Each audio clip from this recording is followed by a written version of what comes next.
সংযম হবে না খেয়ে, সংযম হয়ে আমাদের রাগ, আমাদের ক্ষোভ, মান, অভিমান, অহং, আমাদের যে বৈষয়িক যত দোষ আছে এই সব কিছুকে আমরা সুন্দর করব, এগুলোও তো সংযম। না খেয়ে থাকা সংযম। ইচ্ছে হচ্ছে স্ত্রীর কাছে যাবার, কিন্তু যেতে পারবো না, সংযম।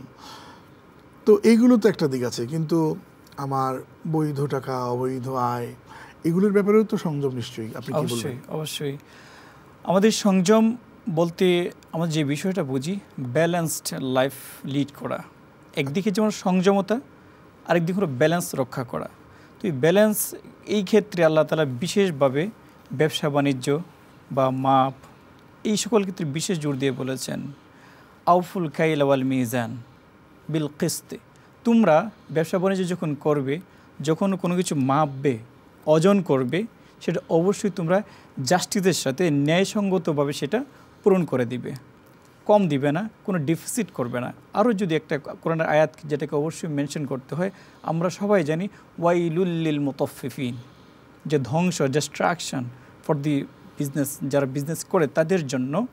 আল্লাযিনা ইযা ইকতালু আলান নাসি ইস্তাউফুন, যখন তারা কারো কাছ থেকে কোনো জিনিস গ্রহণ করে পরিপূর্ণভাবে গ্রহণ করে।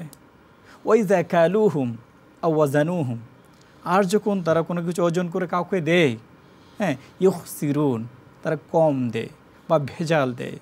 কম দেওয়ার অর্থ হলো অনেক সময় যে বিষয়টা খুবই গুরুত্বপূর্ণ, মাপে কম দিই একটা জিনিস, আরেকটা জিনিস হলো যে জিনিসটা আপনার কাছ থেকে নিচ্ছি সেই জিনিসের সাথে অন্য আদার্স কোনো কিছু মিশিয়ে দেওয়া, যেটা আমাদের বাজারে বা বিভিন্ন সময় দেখা যায় এটা হচ্ছে। তো এই বিষয়গুলো থেকেও তো বিরত থাকা, অর্থাৎ এটা ফ্রড, এটাও একটা সংযম। এটা আল্লাহ তাআলা কোরআনে বলেছেন, আর রহমানে বলেছেন ওয়াসসামা রাফাআহা ওয়া ওয়াদাআল মিজান। ওখানে আল্লাহ একটা মিজানের কথা বলেছেন, অর্থাৎ ব্যালেন্স প্রত্যেক